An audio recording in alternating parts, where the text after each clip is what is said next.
ce petit endroit est l'endroit idéal pour vous parler du chat machine. Ah, j'ai déjà fait ça. Hello, petit painter. Eh bien aujourd'hui je vais vous parler de deux produits, alors notamment, enfin surtout celui-ci, Clean & Go, de GoPaint, et le deuxième, on en reparlera vite fait un petit peu après, Store & Go, de GoPaint aussi. C'est pas la première fois d'ailleurs, c'est au moins la troisième fois ou deuxième fois, je ne sais plus, que j'appelle directement le fabricant. J'ai donc appelé GoPaint, qui se situe en Hollande, et d'où ma petite tasse d'Amsterdam, dans le port d'Amsterdam. Ouais, c'est un peu con ça. On m'a posé plusieurs fois la question, comment on fait pour nettoyer les brosses, parce que c'est vrai qu'on a vu le nettoyage des rouleaux, on a vu le nettoyage des rouleaux, en fait que ça, on a vu que le nettoyage des rouleaux. J'ai découvert ça en fait en magasin, dans un magasin spécialisé, il y a quelques années de ça, parce que je crois que ça a quand même quelques années, il y a au moins 2-3 ans en arrière, j'avais vu celui-ci, le Store & Go, pour stocker les brosses. Go, parce que tu t'imagines qu'une fois que tu les as stockés, tu peux partir pour travailler. Clean & Go, je le connaissais pas, je l'ai vu donc sur une petite vidéo sur YouTube. Alors là ici, je vous ai conservé, et c'est pour ça d'ailleurs que je me suis mis à l'intérieur, c'est pour vous faire voir que c'est tout à fait propre, et vous en mettez pas pour partout. T'as pas l'odeur, mais c'est de la peinture complètement fraîche, hein. Je viens de finir mon chantier. Donc ici j'ai la brosse à nettoyer. Les peintures acryliques, elles sont on les dilue à l'eau, mais on nettoie le matériel à l'eau aussi.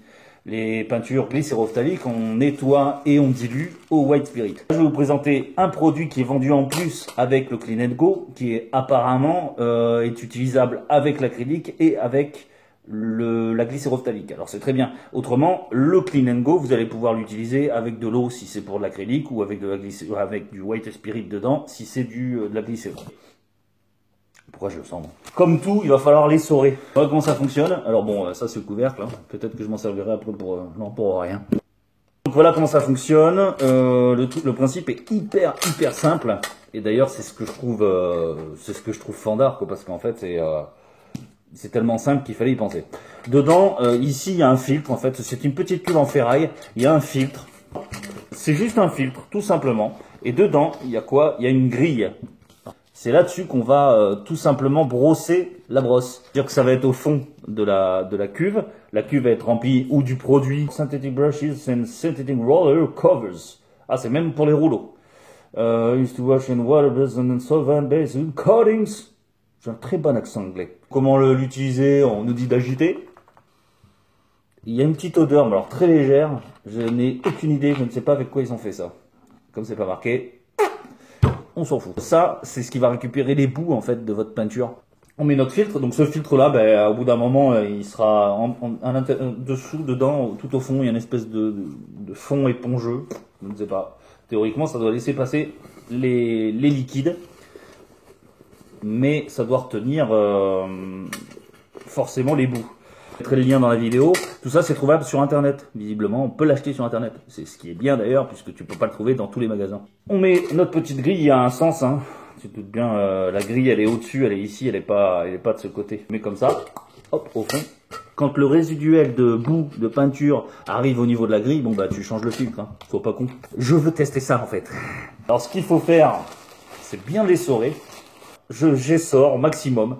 Ah, c'est comme tous les produits, hein. Si tu essores pas, tu vas te faire chier pour nettoyer, quoi. On va donc théoriquement là c'est de l'acrylique, on mettrait de l'eau et le niveau d'eau en fait, là je le vois sur le machin, ça arrive à peu près à ce niveau-là. C'est juste par rapport à ta brosse, quoi. Tu trempes bien les poils parce qu'en fait on va tremper les poils. Tu vas voir. Tu vois, je viens de lire un truc et c'est important de le dire. Ici, il te marque l'utiliser uniquement ce produit pour le lavage et de ne pas l'utiliser pour diluer les peintures à base d'eau ou de solvant. C'est important parce que c'est juste pour le nettoyage, quoi. Même si on peut nettoyer les deux, comme c'est marqué ici, les peintures à base d'eau ou les peintures à base de White Spirit. On peut pas l'utiliser pour diluer, ok? Donc là je remplis. Enfin je remplis. Il faut que le produit dépasse forcément la grille. Voilà. Alors par contre là ça mousse et du coup je vois pas trop ce qui se passe. À mon avis ça a été calculé pour que tu mettes le bidon entier. Ça je le jette pas. Moi je conservais tout. C'est surtout que le produit, quand il sera mort, je le mettrai là-dedans, puis j'irai à la déchetterie. Là, ça mousse bien. Bon, on va y aller, hein, on s'en fout. Donc là, hop, je viens, bah, comme j'ai vu sur la vidéo, je viens, et c'est vrai que racler les poils de ma brosse au fond, en fait. Et c'est vrai que ça, bah, je sens bien que ça racle, quoi. Et c'est pas mal du tout, cette affaire-là. Donc, tu vois, je sors un petit peu comme ça. Je le racle un petit peu sur le côté là, puisque c'est assez, c'est un filtre. Et là, tout de suite, je vais donner juste un petit coup, comme ça pour le sécher, et voir. Ah ouais, c'est génial. En fait, ça te fait une espèce de, tu vois, une espèce de savon. On dirait comme un savon en fait. C'est un savon qui a englobé le, tu vois. Et la brosse est propre, la brosse est nickel. Si j'ouvre et tout à l'intérieur. Mais en fait, là, ça a bien nettoyé c'est la mousse qu'on retrouvait tout à l'heure, elle est là, quoi. Et en fait, c'est vraiment de la... Je sais pas comment ils font ça, ces petits Hollandais, mais c'est pas mal. C'est pas mal du tout, ça, Bibi. On a vraiment un... Tu vois, c'est comme du... C'est marrant, ça sent l'ammoniaque, j'ai l'impression. Je ne sais pas ce qu'ils mettent dedans, il faudrait que je demande. Voilà, non, ils me le diront pas. On a donc nettoyé notre petite brosse en 2 secondes. Sans en foutre partout, tu vois. Ça va rester ici, en fait. Je vais pas l'amener sur les chantiers, mais théoriquement, ça, tu peux l'emmener sur les chantiers. Parce que il y a ce petit clip, là, comme ça. Hop, c'est pas très pratique parce que du coup, ça, tu peux plus le lever. Mais enfin bon, c'est pas bien grave. Je vais pas le balader sur les chantiers. Ça va rester à la maison. Donc, je remets le couvercle. Comme ça, au moins, j'ai pas le produit qui va s'évaporer. Même si je doute que ça s'évapore facilement. Maintenant, on va voir le storage. La deuxième partie de cette vidéo. T'as vu, je fais un unboxing de Bengo. Oh mon dieu, qu'est-ce que j'ai reçu? Attends, je te le refais. Oh mon dieu, je l'attendais depuis longtemps. C'est vendu comme ça, hein. C'est vendu avec ce petit pot, ça et ce truc-là. Une vieille brosse que j'ai. On n'a pas utilisé du Store Go pour pouvoir la stocker le plus longtemps. C'est vrai qu'au-dessus, elle a les poils très souples, hein, tu vois. Mais par contre, regarde, elle est morte. Je peux plus faire de réchampis avec une brosse pareille, quoi. Pour appuyer, elle est complètement foutue. Elle est toute dure. Pour éviter ce genre de choses. Store Go. Merde, c'est ici. Store Go. Là, tu as ton gel. Tu mets la cartouche de gel dedans. Tu mets la brosse complète, tu vois, ça fait un gel comme ça. Et là, le gel, après, bah, il s'enlève tout simplement comme ça, tu vois. Et comme c'est à base d'eau,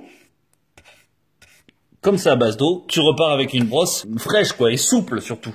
Je voulais voir à quoi ça ressemblait, en fait. Ça n'a aucune odeur. Je le boirai pas, mais ça n'a aucune odeur. Je pensais que c'était pégueux. Pégueux dans le sud, ça colle. Et en fait, non, ça colle pas. On dirait de l'eau en gel. Ouais, hyper efficace et c'est trop malin parce que le truc va rester dedans. Alors, tu peux les stocker comme ça, je l'ai lu sur la boîte, avec la peinture. C'est-à-dire que t'as fait ton réchampi, ton machin, t'as fini ton chantier pour la journée, plutôt que de le mettre dans un plastique et en foutre partout, tu peux le tremper avec la peinture directement dedans. Je fais un chantier long, je vais le mettre dans le polyane, tous les jours je vais le sortir, une fois qu'il sera nettoyé, plutôt que de le stocker dans la camionnette bêtement, je vais le mettre là-dedans. Ça, là-dessus, tu refermes ici, et de l'autre côté. Hop. Et du coup, j'ai mon stockage ici de mes brosses. Alors, je peux en stocker autant que je veux, hein, à partir du moment où ça rentre dedans, quoi. Tout simplement. C'est trop malin. Et ça, c'est Copent qui fait ça. C'est une petite société nonandaise. Parce que les Nonandais, ils ne viennent pas qu'en vacances chez nous. Ils nous envoient aussi leur intelligence. À un moment donné, on va devenir hollandais, hein, je vous préviens. J'ai adoré ce produit. Je le conseille à tous.